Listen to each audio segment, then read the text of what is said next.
وانتقلوا للقضية الثانية بخصوص حفيظ الدراجي. بعد القرار خاوتي اللي خرج بزاف صفحات تتكلم عليه في وسائل التواصل الاجتماعي، وبعض المشاهير من الدول المجاورة والدول العربية بصفة عامة، كاين خبر يقولوا باللي حفيظ الدراجي تم إقالته من بيان سبور، صافي حبسوه من التعليق تماما.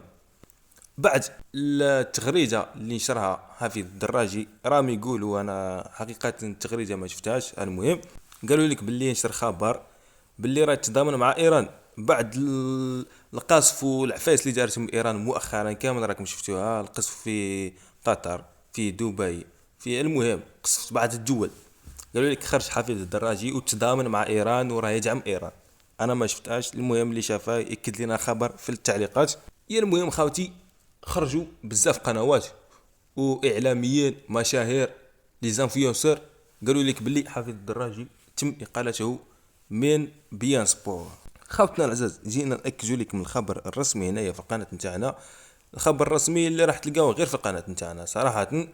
يما لا خويا جزائري اطغى في التعليقات على دوك الناس راكم تعرفوهم كامل، الناس اللي راهم يديروا في هذه الاشاعات وما على باليش غير باش يطيحوا حفيظ الدراجي.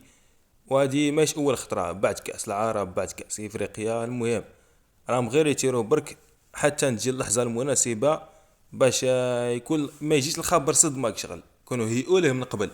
ومش غير الدول الافريقيه والمجاوره، كاينين دول عربيه اسيويه حتى هما راهم يتمناو باش يطيح حفيظ الدراجي ويخرج من قناه بيان سبور، باسكو راه جايه لهم كاع في التراندات في التعليق في كلش. حفيظ الدراجي الجزائري هو اللي راه داير لهم، كاين الناس راه حكماتهم القنطه ما مش باغيين حفيظ الدراجي صراحه كامل يعلق في بيان سبور. ماشي اول خطره انا نشوفها يخرجوا على هذه الاشاعات هذه نتاع تم اقالته، هذه ما خطره ما جوج ما ثلاثه خرج. يا المهم حنايا جينا ناكدوا لكم خبر رسمي.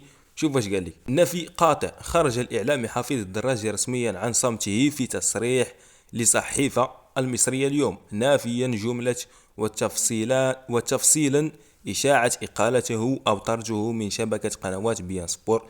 الوضع الصحي والحالي، أكد الدراجي أنه متواجد حاليا في جولة قطر وأنه يستفيد فقط من عطلة مرضية لمدة أسبوعين للراحة وتلقي العلاج.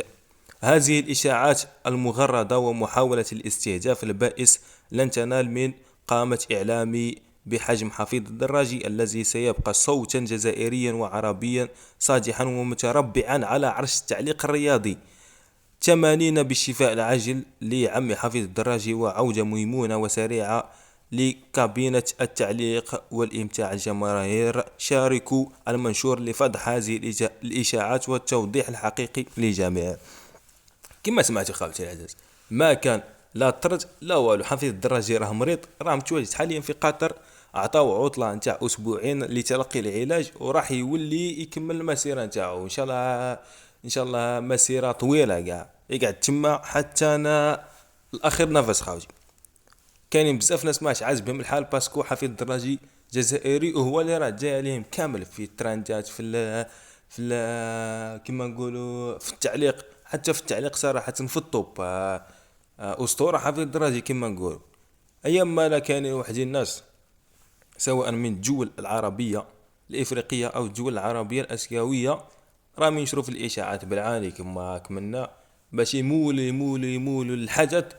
هي تسمى كي يصرى حدث رسمي ما تجيش حاجه غريبه، باسكو راه صرات 100 خطره قبلها، تسمى كي يخرجوا حفيظ الدراجي ما تجيش صدمه. وهما بزاف جزائريين غادهم الحال شغل كي شافوا حفيظ الدراجي خرج، باسكو هو الصوت الوحيد الجزائري لا في بيان سبور، كون يخرج هو ما كانش كيفاش. وما شكيتش راح الا خرج هو راح يعاودوا يطلعوا جزائري، ما شكيتش راح يعاودوا يطلعوا جزائري، باسكو انا ما فهمتش انا الجزائر دايره لي معقده ولا ما على باليش، على خاطر عارفين بلي جزائري وين تحطوه راح يكون هو الاول وراح يكون في الطوب، غير ما تشقاش خويا العزيز.